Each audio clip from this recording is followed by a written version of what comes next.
భక్తి popular TV ప్రేక్షకులందరికీ నమస్కారం. ప్రస్తుతం మనతో పాటుగా ఉన్నారు ప్రముఖ జ్యోతిష పండితులు, అమ్మవారి సేవకులు, దత్తాత్రేయ గణపతి ఉపాసకులు శ్రీ మురళీధర్ శర్మ గురుగారు ఉన్నారు. మాట్లాడదాం. నమస్కారం గురుగారు. మహాదేవ శ్రీమాత్రే నమః. గురుగారు, ఒక్కొక్కసారి మనసుకు బాగా ఇబ్బందిగా అనిపిస్తూ ఉంటుంది. చాలా కష్టాలన్నీ ఒకేసారి చుట్టుముడుతూ ఉంటాయి. ఏం చేయాలో అర్థం కాదు. బాగా ఇబ్బందికరమైన పరిస్థితులు ఎవరికి చెప్పుకోలేము.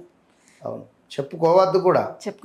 ఈ రోజుల్లో మీరు అన్నట్టుగా ఎవరికి ఏది చెప్పలేము గురుగారు. ఎవరికి చెప్పినా కూడా కష్టం ఎవరు తీర్చలేరు. పైగా ఇబ్బంది నెగిటివ్ అవుతుంది ఇక్కడ. మళ్ళీ అవుతుంది. మన కష్టం ఎప్పుడు ఎవరికి చెప్పొద్దు. మన బాధ గానీ అది ఏది ఉన్నా కూడా మన మనసులోనే పెట్టుకోవాలి. అవును, ఖచ్చితంగా మనకి మనమే స్ట్రాంగ్ గా ఉండాలి. దాంతో పాటు ఏదైనా దైవారాధన ఇన్స్టెంట్ గా చేసుకున్నది, ఏదైనా మంచి పూజ కానీ ఏదైనా చెప్తారా? తప్పకుండా. అయితే మీరు అనేటువంటి విధంగా కాకుండా కొందరు నేను ఈ పూజ చేశాను, నేను ఆ పూజ చేస్తాను, నేను రోజు ఈ యొక్క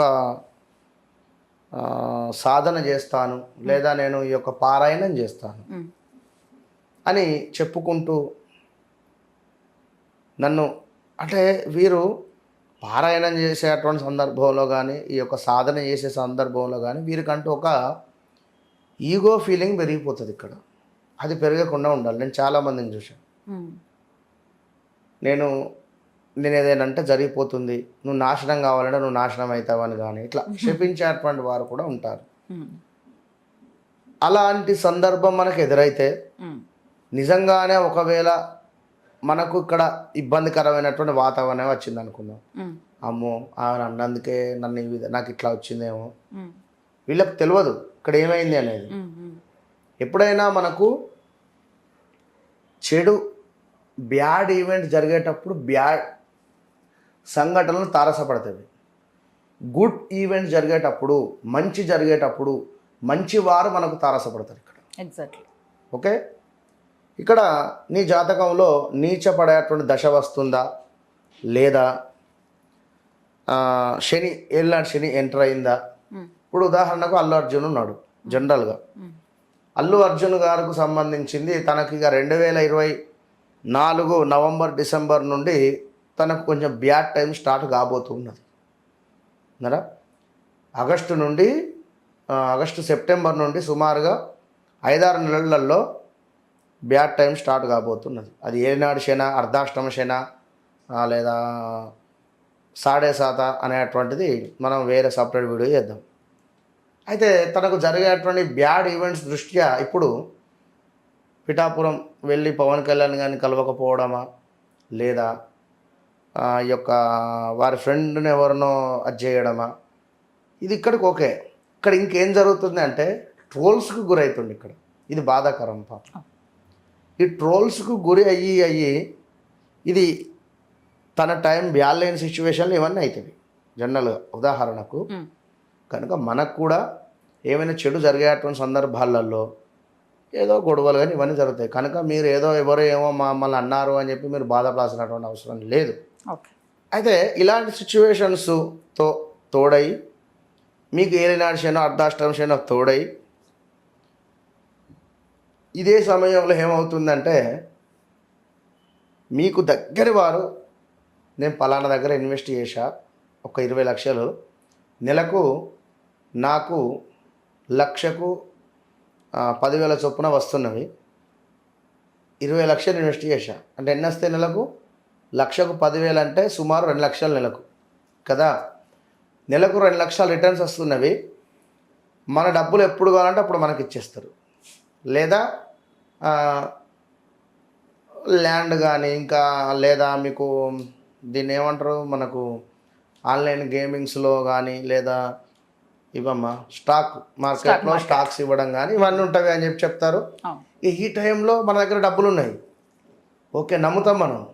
వాళ్ళని నమ్మకపోతే వాళ్ళు నమ్ముతాం. సొంత అన్నయ్య కానీ తమ్ముడు కానీ బామ్మడిదో లేదా మామనో ఫ్రెండో డబ్బులు ఇచ్చేస్తాం. ఇక్కడ ఏం జరుగుతుంది? 1-2 సార్లు వెనక ముందు అవుతాం మనం. 1-2 సార్లు వెనక ముందు అవుతాము. ఆ టైం కూడా అట్నే వస్తుంది, డబ్బులు ఇచ్చేస్తాం. ఒక 3 నెలలు రిటర్న్స్ వస్తాయి, 4 నెలల ఏదైనా కూడా అవుతుంది. అంటే బ్యాడ్ టైంలో మనకి అలా జరుగుతుంది. ఇవన్నీ అబ్జర్వ్ చేసుకోండి. ఇలా జరిగినటువంటి సందర్భాలు ఉన్నవి ప్రేక్షకులకు. అయినారా? ఇక మరొక మెయిన్ ఏమిటి అంటే, ఇందాక మొన్న ఒక వీడియోలో చెప్పున్నాను, సింహరాశి వారికి మ్, తండ్రి లేని సంబంధాలు వస్తాయి అని ఉమ్, ఎవరో కామెంట్ కూడా చేసి ఉన్నారు. అంత గట్టిగా ఎట్లా చెప్పారు? నాకు నిజంగానే 3 సంబంధాలు వచ్చినవి, తర్వాత తప్పిపోయినవి, తర్వాత తండ్రి లేని సంబంధమే వచ్చిందని చెప్పి అన్నారు ఎవరో మన దాంట్లోనే కామెంట్. ఉమ్, అంటే ఇది బ్యాడ్ టైమా? ఆ బ్యాడ్ ఈవెంట్ ఇక్కడ వీరికి 3 సంబంధాలు తప్పిపోయినవి కదా, ఈ 3 సంబంధాలు తప్పిపోవడము బ్యాడ్ టైము, ఈ సంబంధం రావడం గుడ్ టైం ఇక్కడ. ఓకే. ఇన్ కేస్ ఒకవేళ మొదటి సంబంధమే కనుక మీరు చేసుకుంటే ఉమ్, ఇబ్బంది అవుతుంది, చెప్పలేం కదా. ఇవాళ రేపు ఎన్నో గొడవలు, ఇబ్బందులు. కనుక తప్పకుండా కూడా మీ సమయం బాగాలేదు అని ఎప్పుడు అనుకోవద్దు. ఇక్కడ మెయిన్ ఏమిటి అంటే నాకు బాగా లేదు, లేదా ఏ పూజ చేసినా నాకు రిజల్ట్ రావడం లేదు అనేటువంటి భావనలు ఎప్పుడూ పెట్టుకోవద్దు. నువ్వు ఉమ్, బీ పాజిటివ్గా ఉండండి. ఇక జనరల్గా ఇప్పుడు మనకు దేవాలయానికి వెళ్తాం, అయ్యో అక్కడ కొన్ని రిస్ట్రిక్షన్స్ ఉన్నాయి అనుకుందాం. గంట కొట్టొద్దు అని గానో, లేదా అనుకుంటే ఇంకా మరొకటి ఈ బట్టలు వేసుకొని రావాలనో, లేకపోతే ఇంతసేపు ఉండాలనో, ఏదో ఏదో ఏదో ఉంటుంది. నోటీస్ బోర్డు మీద ఇవన్నీ ఉన్నాయి, అవన్నీ చదివినాం మనం, అవన్నీ మన మైండ్లోనే ఉంటుంది. మనసు పూర్తిగా మాత్రం దేవునికి కనెక్ట్ కాలేదు అనేది అర్థమైంది కదా. వీడేమో గంట కొట్టకన్నాడు, లేకుంటే తీర్థం ఒకటేసారి పెడతా అన్నాడు, 3 గుళ్ళు ఉన్నాయి, 3 చోట్ల 3 తీర్థం పెడుతున్నారు, అర్చన ఈ సమయం నుంచి ఈ సమయంలోపు చేసుకోమన్నారు, ఇంతమంది ఉన్నారు, ఇలాంటివి ఏవో ఉన్నాయి అనుకుందాం. అక్కడ మైండ్లో ఇదే ఉంటుంది, దేవుని మొక్కాలి, భగవంతునికి మనకు కనెక్టింగ్ అనేది తక్కువ ఉంటుంది. కనుక చేసే పూజ మీద కాన్సన్ట్రేషన్తో చేసుకోండి. ఏమైనా పితృదోషాలో మాతృదోషాలో మీ యొక్క జాతకంలో ఏమైనా దోషాలు ఉన్నాయా చూసుకోండి. ఎట్ ద సేమ్ టైం కుజుడు 9వ స్థానంలో ఉన్నాడా చూసుకోండి.